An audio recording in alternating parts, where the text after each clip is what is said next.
Assalamualaikum warahmatullahi wabarakatuh. Apa kabar kalian? Semoga kalian baik-baik saja dan tetap diberikan kesehatan oleh Allah Subhanahu wa taala.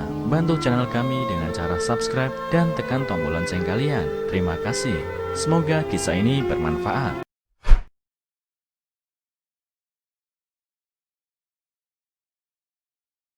Kisah selingkuh. Pengen cepat hamil, wanita ini goda tetangga. Pas suaminya tahu, malah begini. Wanita yang baik hanya untuk pria yang baik. Juga sebaliknya, pria yang baik mendapatkan wanita yang baik. Tapi bagaimana ketika seorang wanita mendapatkan pria pemabuk, penjudi, padahal dia adalah wanita yang baik? Bagaimana juga jika lelaki yang bertanggung jawab dan setia malah mendapatkan wanita peserong yang tidak setia? Jawabannya hanya Tuhan yang tahu, dan boleh jadi ada hikmah dari kejadian-kejadian seperti itu. Namun kisah berikut ini akan membuat semua lelaki merenung tentang kekasih atau istri mereka. Apakah kekasih yang tampak baik benar-benar baik seperti yang terlihat? Berikut kisah seorang istri yang mendapatkan suami mandul. Kisah ini dilansir dari Reporter yang terjadi di Malaysia. Saya merupakan seorang wanita yang telah menikah selama 4 tahun dengan seorang pria. Namun sampai sekarang saya belum dikaruniai seorang anak.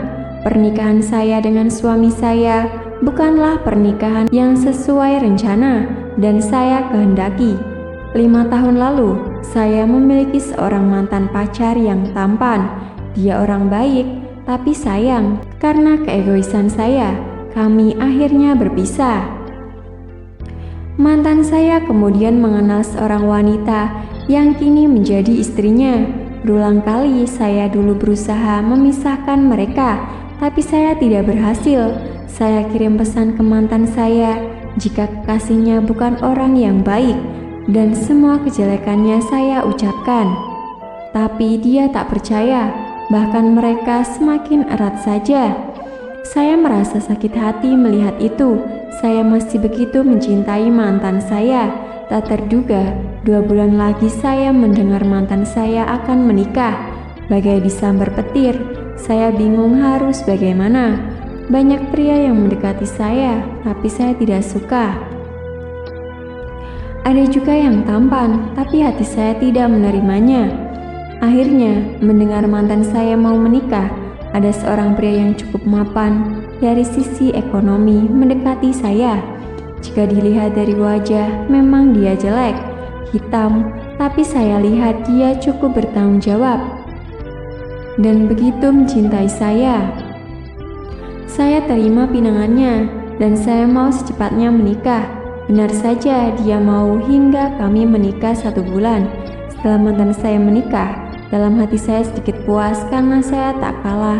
Bahkan pesta pernikahan kami begitu mewah. 4 tahun kemudian saya belum juga dikaruniai anak. Sementara mantan saya dan kekasihnya sudah memiliki anak dan kini istrinya tengah mengandung lagi. Entah dari mana hati saya panas, saya tak menerima. Sementara saya menyesal menikah dengan suami saya. Bukan saya jelek, dia juga tak bisa memberikan saya anak. Saya uring-uringan, saya kecewa. Jelas saya tak ada masalah, saya tidak mandul. Karena saat saya pernah mengandung waktu dulu pacaran, saya pernah nyaris memiliki anak dari mantan saya. Tapi anak itu saya gugurkan. Karena marah, saya hilang akal. Perasaan tak mau kalah membuat saya buta. Saya coba berselingkuh dengan pria lain. Yang saya ingin adalah mendapatkan anak, entah dari cara apapun. Ada beberapa lelaki yang mendekati saya. Mereka teman semasa kuliah. Ada juga tetangga dekat rumah. Akhirnya saya memberikan respon kepada tetangga saya. Selain wajahnya lumayan, ia juga terlihat begitu sehat. Kami akhirnya melakukan itu beberapa kali dan benar 3 bulan kemudian saya hamil. Mendengar saya hamil, jelas keluarga saya dan keluarga suami senang bukan main. Mereka menyambut dengan gembira. dan berusaha memberikan semua kebutuhan saya. Tapi tidak dengan suami saya, dia sepertinya tahu apa yang sebenarnya terjadi. Suatu malam suami saya berkata, dia mengatakan bagaimana saya bisa hamil, padahal dia adalah lelaki mandul. Saya terdiam dengan pertanyaan, saya tahu ini pasti terjadi. Dengan pemberanian diri saya mengatakan jika saya hanya ingin mengandung, entah itu dari siapa. Saya akhirnya memantapkan hati jujur. Saya ungkapkan semua perasaan saya, mulai dari amarah kepada mantan hingga menikah dengan suami, sampai niat saya hamil karena kemarahan tersebut. Suami saya terdiam, wajahnya berbeda dan terlihat marah. Saya sudah pasrah jika dia menceraikan saya, tapi tak disangka suami saya malah mengatakan, anak yang saya kandung tetap akan menjadi anaknya. Dia ikhlas menerima semuanya. Namun ia peringatkan saya untuk tidak selingkuh lagi dan semua masalah agar diceritakan padanya. Air mata saya menetes. Mengapa Tuhan memberikan malaikat yang begitu baik ini kepada saya, wanita yang hina? Suami saya cuma mengatakan jika dia mengerti kesusahan saya. Dia begitu mencintai saya dan dia harap saya bisa lebih baik. Sejak saat itu saya mulai benar-benar taat dan mencintai suami saya. Saya mulai rajin sholat, kami jemaah, kami pindah rumah karena saya khawatir dengan tetangga teman berselingkuh saya. Suami saya pun dia berobat ke dokter dan hidup gitu sehat. Asap mengerikan bagi pezina, padahal ancaman siksa atas pelaku zina sangatlah berat. Bahkan jika tegak hukum Islam, si pezina yang belum pernah menikah dicambuk di depan umum sebanyak 100 kali lalu diasingkan selama 1 tahun.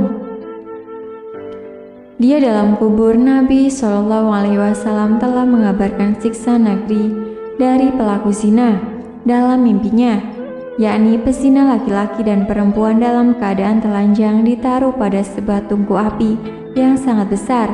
Bagian bawah sangat luas sementara bagian atasnya lebih sempit.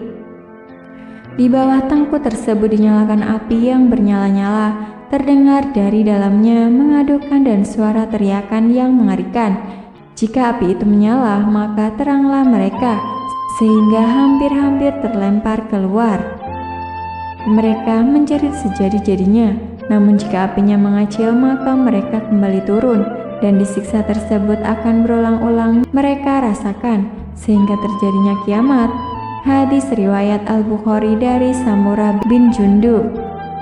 Dan setelah terjadinya kiamat, siksa yang lebih berat dan keras telah menanti mereka. Kerasnya ancaman hukuman bagi pezina tak lepas dari beratnya perbuatan zina dalam pandangan Islam. Bahkan sebagian hadis mengindikasikan hilangnya iman dari diri pezina saat ia berzina. Dari Abu Hurairah, Rasulullah SAW bersabda, seorang pezina yang akan berzina tak akan jadi berzina ketika dalam keadaan beriman. Seorang pencuri yang akan mencuri tak akan jadi pencuri ketika dalam keadaan beriman. Seorang peminum khamar yang akan meminum khamar tak akan jadi meminumnya ketika dia dalam keadaan beriman. Hadis riwayat Bukhari, Muslim, Abu Dawud, At-Tirmidzi dan Ibnu Majah. Lafaz milik Muslim. Imam Nawawi rahimahullah berkata, para ulama berbeda pendapat mengenai hadis di atas. Namun makna yang benar adalah perbuatan maksiat di atas tidak akan dilakukan jika orang itu memiliki keimanan yang sempurna. Seperti ini diambil dari lafaz-lafaz yang diungkap untuk penafian sesuatu dan yang dimaksudkan adalah penafian sebagaimana adanya.